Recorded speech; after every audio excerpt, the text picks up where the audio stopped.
Many of us know the story of Masada, the Jewish stronghold that held out against the Roman legion in 73 AD. And when the Romans were just about to break in, the Jews chose death rather than slavery.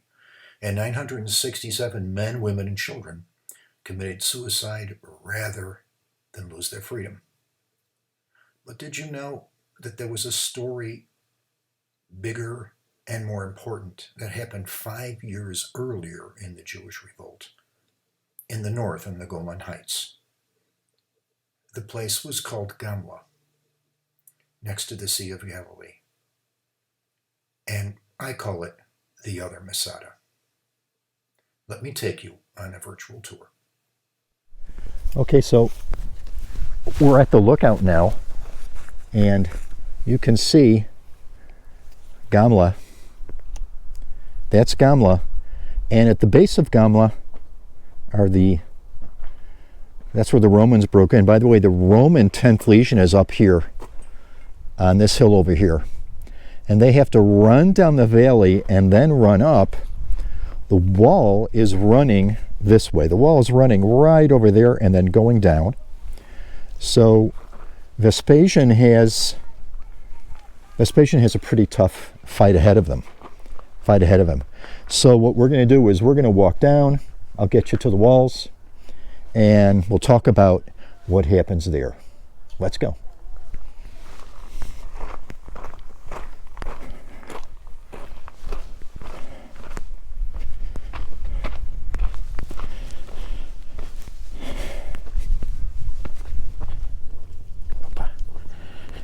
Okay, so what we see here is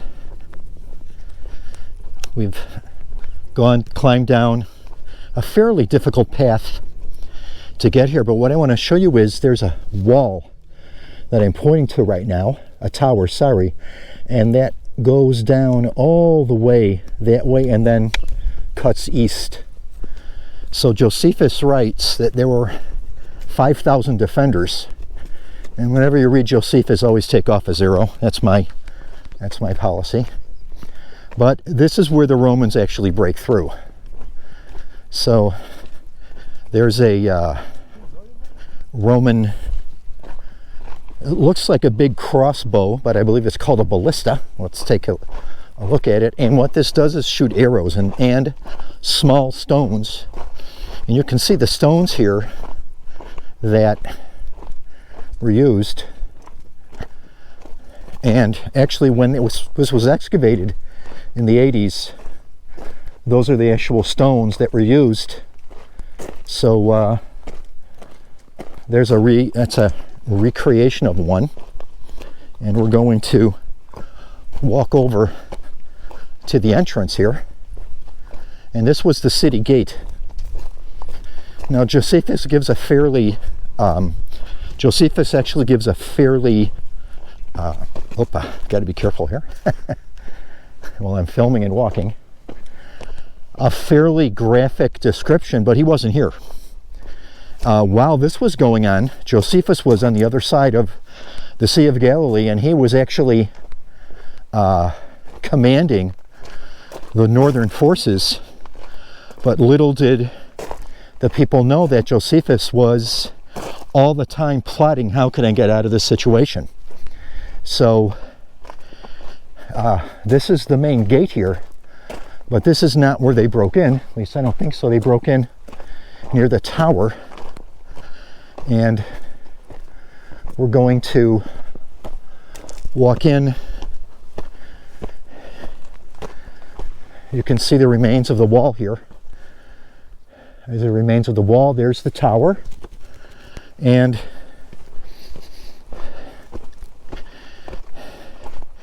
the reason I came up here is because we're going to look at another synagogue, and I prefer actually looking at it from here. And this is the synagogue at Gamla. Now, the synagogue at Gamla, we know, was built before 68 CE, 68 AD. But you can see it's larger than the one we came from. And also what's missing is where the Ark of the Covenant was, where the Torah scrolls kept. So there's a mikveh bath, which we didn't find over there. There's a mikveh bath down there. And so this is the, like I said, this is not going to be a long video. This is just to give you a taste of, hold on. This is just reconnecting myself here. This is just to give you a taste of what you want to kind of look at here. There's the synagogue at Gamla behind me, and there are the cliffs up there. So that's what there is, folks. The Romans break in actually pretty close to here. So this is, there's not a whole lot to see except for this. But the site was excavated. Interesting story. I'll tell it to you when you get here. Bye-bye for now. Of course, I couldn't help myself. I had to walk down here. Anybody who knows me knows that I just have to do what there is to do. So what we see here is one of the breach points. I just fold my screen down. Here's one of the breach points where the Romans use battering rams. And if you want to see what a battering ram looked like, there you go. So a battering ram, and it's a ram that batters.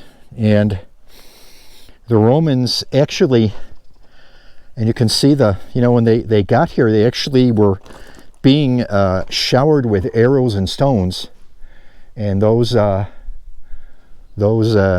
legionnaires were pretty brave. Of course, they would get a reward, the first one to go in, and if you'll pardon the vulgarity of it, they'll have the first pick of which women to rape, which was part of their perks. So you can see the wall goes all the way down there. The wall stretching all the way down there. Yeah, that's the end of the wall. We're going to go up these steps, and so we're inside the city now, and right away you see we're in someone's home. We're in someone's house. And the houses were very modest. So if you can see, I talked about these houses being 3 rooms. So you're living on the wall, and if you lived on the wall, this was not prime real estate, because when the bad guys come, you're going to be first on the barbecue. So we're just going to walk up to we're just going to have a quick walk before my batteries go here. And you can see this natural protection they have on this ravine here. Call it a wadi, in Hebrew a nahal. And I'm gonna scamper up these steps here and just take a quick look at the ritual bath. I believe that's here, the mikveh bath here. Yep. So here's the ritual bath here, where probably the priests would want to dip themselves. And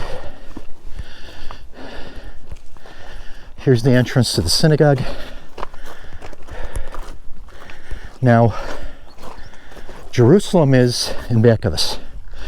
So the reconstruction of what the synagogue looked like, not a very good one, unfortunately. And as we walk in, you'll notice that there's a niche here, possibly where the Torah scrolls were stored. And you'll see benches on either side of the synagogue.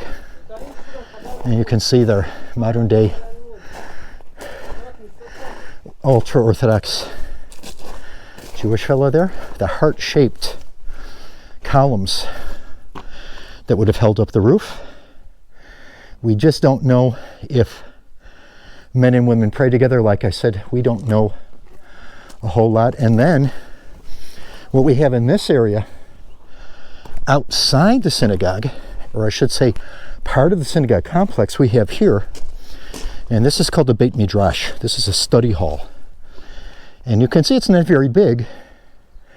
The study hall was used, and I'll end on this. The study hall was used to learn the Bible, the Torah, the first 5 books of the Bible and the prophets by heart.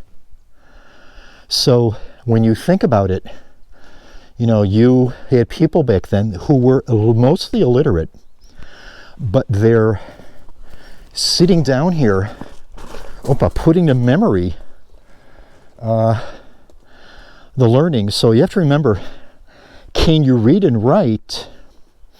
Reading and writing was really in the purview of scribes. They weren't necessarily learned, but they knew how to read and write. Whereas scholars probably knew how to read, but all the exegesis and all they're talking about when they're sitting, if there's an important rabbi here, there'll be a scribe taking down what he's saying in probably some sort of shorthand. Remember, 90% of the people in the land of Israel, we're talking about Jews, were illiterate. Who knew how to write were the scribes and the scholars. We call them the moraine. So guys, I'm Jacob Purcell. This is the synagogue at Gamla, and there's my better 3/4 over there. She doesn't like being photographed. So goodbye from the Golan Heights. Bye-bye now. I hope I see you here soon.